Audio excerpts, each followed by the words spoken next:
Hello dear viewers, today we are going to discuss the National Knowledge Commission, a report to the nation 2006 to 2009. Before going through this topic, let's have a look on its objectives. Number 1. To explain the terms of reference, objectives, organization and planning commission of National Knowledge Commission. Number 2. Recommendations regarding access to knowledge, knowledge concepts, creation of knowledge, knowledge application and delivery of services. Number 3. Follow-up on National Knowledge Commission. Knowledge has been recognized as the key driving force in the 21st century, and India's ability to emerge as a globally competitive player will substantively depend on its knowledge resources. To foster generational change, the systematic transformation is required that seeks to address concerns of the entire knowledge spectrum. This massive endeavor involves creative roadmap for reform of the knowledge sector that focuses on enhancing access to knowledge, fundamentally improving knowledge system and their delivery, reshaping the research, development and innovative structures and knowledge applications for generation better services. Such a knowledge revolution that seeks to build capacity and generate quality will enable our country to empower its human capital, including 550 million below the age of 25 years. Our unique demographic dividend offers a tremendous opportunity as well as a daunting challenge which requires creative strategies for a new knowledge-oriented paradigm. Keeping this scenario in mind, the National Knowledge Commission was constituted in June 2005 by then Prime Minister of India, Dr. Manmohan Singh, under the chairmanship of Mr. Sam Pitroda, to prepare a blueprint for reform of our knowledge related to institutions, infrastructure, which will enable India to meet the challenges of the future. To take its mandate forward, the Commission focused on 5 key aspects of knowledge: reinvigorating institutions while knowledge concepts are imparted, create a world-class environment for generation of knowledge, promoting applications of knowledge for sustained and inclusive growth, and using knowledge applications efficient delivery of public services. Specific focused areas were identified to release each of these objectives. National Knowledge Commission carried out wide stakeholder consultations, in particular engaging non-government organizations and experts in the form of working groups while formulating recommendations.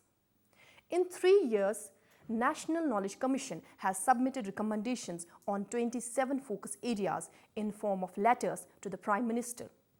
These have been widely disseminated in 3 compilations: Report to the Nation 2006, Report to the Nation 2007, as well as Towards a Knowledge Society, which is a compilation of the education recommendations.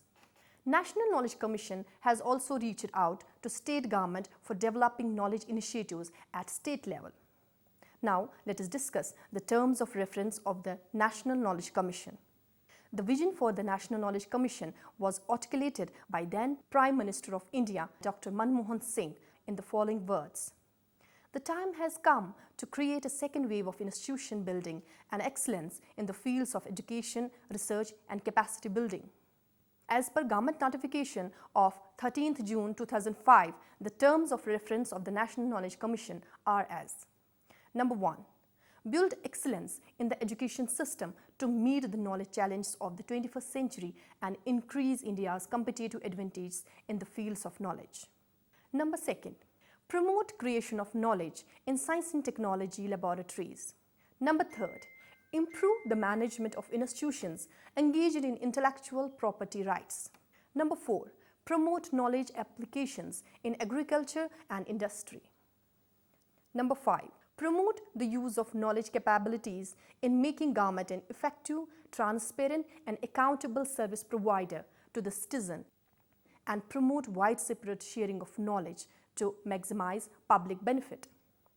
National Knowledge Commission had a designated time frame of 3 years from 2nd October 2005 to 2nd October 2008, which was extended to 31st March 2009. Recommendations regarding objectives. The overall task before the National Knowledge Commission is to take steps that will give India the knowledge edge in the coming decades. That's to ensure that our country becomes a leader in the creation, application and dissemination of knowledge. Number 1. Creation of new knowledge principally depends on strengthening the education system, promoting domestic research and innovation in laboratories as well as at the grassroots level, and tapping foreign sources of knowledge through more open trading regimes, foreign investments and technology licensing. Number 2. Application of knowledge will primarily target the sectors of health, agriculture, garment and industry. This involves diverse priorities like using traditional knowledge in agriculture, encouraging innovation in industry and agriculture, and building a strong e-governance framework for public services. Number 3. Dissemination of knowledge focuses on ensuring universal elementary education, especially for girls and other traditionally disadvantaged groups, creating a culture of lifelong learning, especially for skilled workers. Taking steps to boost literacy levels and using information and communication technology (ICT) to enhance standards in education and widely disseminate easily accessible knowledge that is useful to the public. Organization. The National Knowledge Commission consists of 8 members, including the chairman. All members perform their duties on a part-time basis and do not claim any remuneration for the same. The members are assisted in their duty by a technical support staff, which consists of a maximum of 10 young professionals from premier educational institutions hired on contractual basis. A small number of officials may be seconded to the National Knowledge Commission by the government for administrative coordination as officers on special duty. The Commission is also free to co-opt experts to assist in the management of its tasks. For the purpose of oversight, a national steering group for the National Knowledge Commission has been created under the chairmanship of Prime Minister. This group includes Minister of Human Resource Development, Minister of Agriculture, Minister of Commerce and Industry, Minister of Communication and Information Technology, the Deputy Chairman of the Planning Commission and the Minister of State for Science and Technology. The Planning Commission. The Planning Commission is the nodal agency for the National Knowledge Commission for planning and budgeting purposes as well as for handling Parliament-related responses. The methodology of the National Knowledge Commission is to form working groups within each of its focus areas and make concrete proposals for reform directly to the Prime Minister through a series of white papers. This task involves working in close collaboration with central and state governments, professionals, academicians, scientists, regulatory bodies, national think tanks, industry representatives, civil society organizations, etc.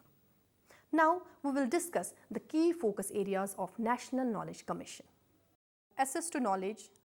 Access is one of the most fundamental issues in a knowledge society.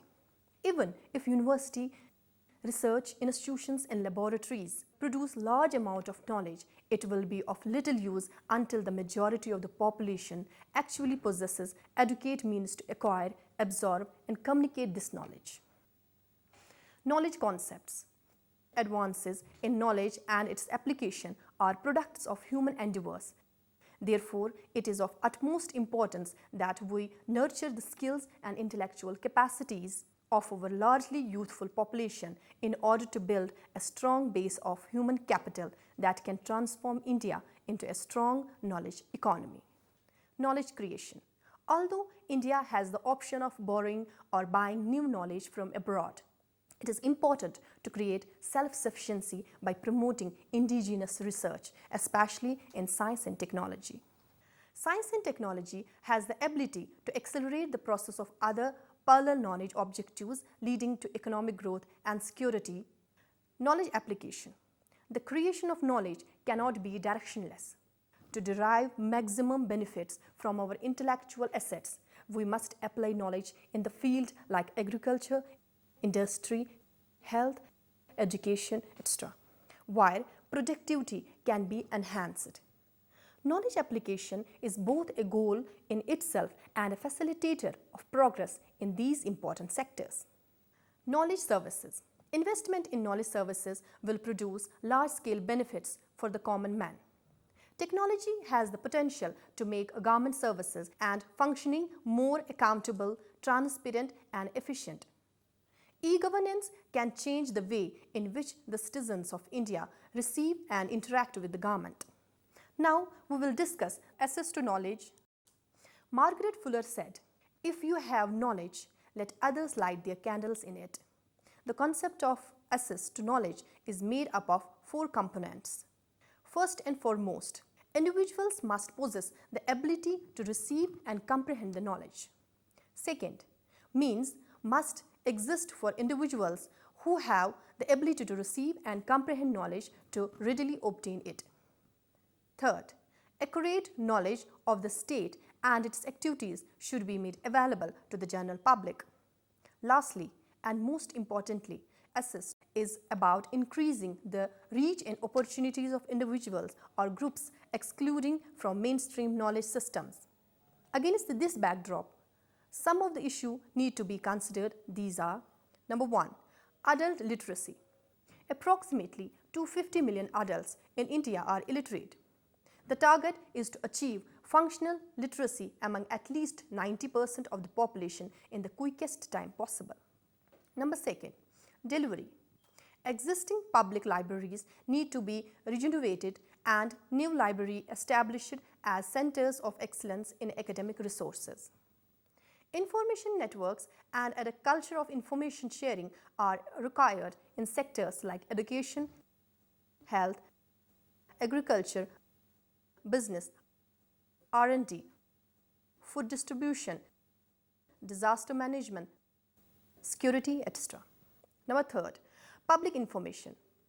National web-based portals need to be established as one-stop comprehensive source of information on issues like water, sanitation, health, education, housing, nutrition, employment, etc.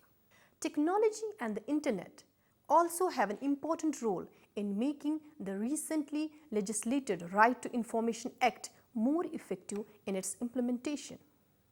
Number 4, affirmative action. A cogent government policy on eliminating discrimination and widening access in education and employment is required. So far, efforts in this direction have been fragmented, compelling the judiciary to step in and make decisions that do not always sit well with government policy and public opinion. Knowledge concepts. William B. Yeats said, "Education is not the filling of a pail, but the lighting of a fire." Knowledge concepts are organized, distributed, and transmitted through the education system. Education is a potent force for any developing state. It encourages individuals to think independently, make better informed decisions, keep abreast of important issues and trends at the local and national level, question existing socio-economic arrangements in a manner that leads to innovation, change and development. A good education system relies largely on the complex interface of human resources, pedagogical methods, curricula, infrastructure, and academic standards. These are all important variables at every level and in every field of education. The National Knowledge Commission is in particular concerned with the following aspects of Indian education. Number 1, literacy. There are roughly 100 million illiterate children in India.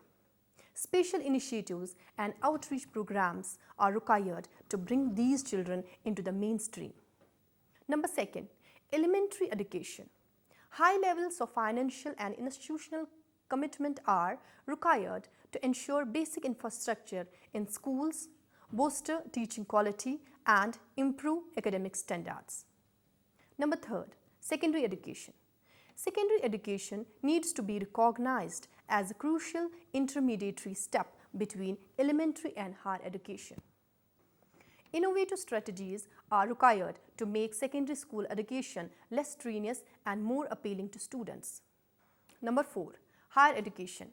Funding, regulatory frameworks, curricula, private sector participation, academic standards, and research are all issues that require urgent attention and sincere resolution with a long-term view in mind. Number 5, professional education. To consolidate and extend India's growing international presence in IT, medicine, law, engineering, etc., professional education needs to be supported creatively and its quality consistently checked and upgraded. Number 6, vocational education. Technicians and other skilled workers and craftsmen form the backbone of manufacturing and infrastructure development. A large and much more dynamic system of vocational education is required to train and equip them in greater numbers. Distance education. While formal education is useful for building human capital, not all individuals are able to participate in it. Enough resources must be invested to ensure that distance education is developed as a viable alternative to formal education. Number 8, continuous learning. It is important for today's workforce to keep up with the rapid pace of technological progress. A culture of lifelong learning needs to be encouraged for all jobs, especially in the public sector. Number 9, language. Language is an important issue not just of knowledge concepts but also of access and application. Translations from and into local language will ensure that the knowledge is uniformly available in society and local knowledge is made available for use in analysis. Knowledge creation. Jonathan Swift said, "Discovery consists of seeing what everybody has seen and thinking what nobody else has thought." A nation can develop in two ways. Either it learns to use existing resources better or it discovers new resources. Involve a significant amount of knowledge creation by the way of research and innovation, primarily in the field of science and technology. Innovation is a product of research and an essential ingredient of progress in science and technology. However, in relative terms, India lags behind the West and developing countries like Brazil and China in this respect. The considerations suggest that the measures need to be taken to make India a leader in science and technology in the coming years. For this, it will be important to promote research in institutions of higher education in order to bring them at par with national research institutions and laboratories. A cross-pollination of theory and practice wherein equal emphasis is placed on research and teaching is essential for progress. Link research in public institutions with industry requirements to foster a symbiotic relationship whereby research is more disciplined and focused on deliverables and the private sector benefits from lower cost in R&D. Diversify the funding sources of research institutions and universities. Allowing private investment or public-private partnership in R&D would bring in more resources while easing the financial pressure on government. Augment the R&D infrastructure. Geographical consolidation of science and technology laboratories and other research institutions would provide them with benefits of agglomeration and also facilitate knowledge exchange between public institutions. Promote innovation through the National Innovation Foundation by encouraging entrepreneurship at the local and national level and encouraging interdisciplinary studies in science and technology in order to encourage new approaches and methodologies. Strengthening the IPR regime. New knowledge cannot be fully exploited by its creator unless there is a strong enough regime that protects intellectual property rights. This will also earn the confidence of global leaders in science and technology who will be more willing to cooperate and license or share their technologies with India. Knowledge application. Mahatma Gandhi said, "If you give me rice, I will eat today. If you teach me how to grow rice, I will eat every day." Knowledge can be productively applied to promote technological change and facilitate the reliable and regular flow of information. This requires significant investment in goal-oriented research and development and R&D along with SS models that can simplify market transactions and other processes within an industry. Recent non-public initiatives in the field of education, communication and agriculture have further demonstrated that knowledge can very effectively applied for the betterment of the rural poor. The National Knowledge Commission has identified some areas where knowledge application will produce significant benefits. Number 1. Education. The prospect of using technology and the internet to spread education and literacy is an exciting one. Initiatives like e-learning can play a vital role in increasing enrollment in education and also enhance quality by complementing classroom teaching. Number 2. Agriculture. The relative decline in agriculture productivity since independence can be reversed by promoting agriculture research that is in line with the needs of farmers. Number 3. Rural and SMEs.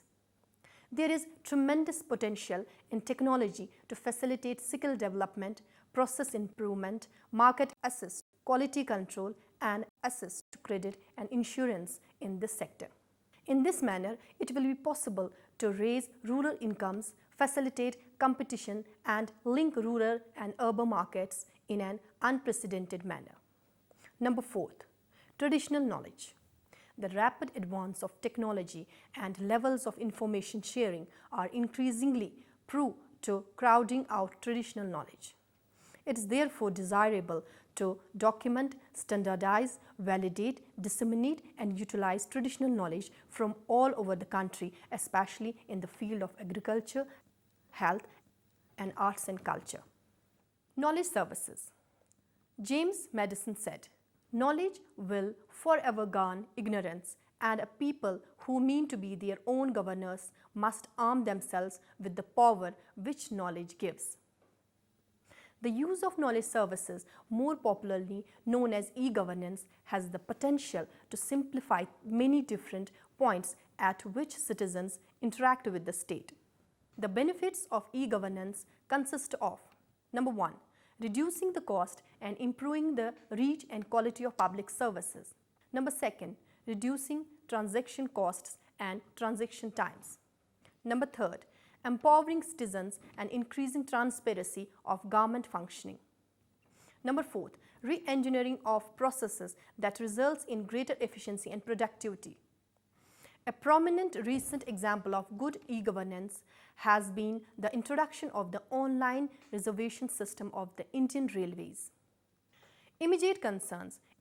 E-governance strategies need to be deployed to standardize public records like land titles, driving license, voter identification, birth certificates, etc. It is entirely possible today to envisage the simplification of at least 10 public services or processes through e-governance. On the whole, therefore, knowledge services provide India with the opportunity to simplify, standardize and streamline public services and institutions. In conjunction with other enabling opportunities like the Right to Information Act, e-governance promises to usher in a new era of accountability and transparency in government functioning. Conclusion. By focusing on the 5 aspects of the knowledge paradigm, National Knowledge Commission has created extensive roadmap for the future. The governments at center and state are taking steps for the successful implementation of these policy suggestions. The government's commitment to National Knowledge Commission's vision is to reflect in the 11th five-year plan, where National Knowledge Commission inputs have been incorporated in formulating the broad contours of the plan. Initiatives to improve school education in the plan includes reorienting SSA Sarva Shiksha Abhiyan with the strong rights focus to make right to education reality. To strengthening vocational education and new skill development mission under the supervision of the Prime Minister. In higher and technical education, the focus of the 11th five-year plan is on expansion and rapid improvement in quality by enhancing public spending, encouraging private initiatives and initiating the long overdue major institutional and policy reforms. The plan also makes a commitment to improve public libraries and create national translation mission for promoting education, including specialized courses in translation technology.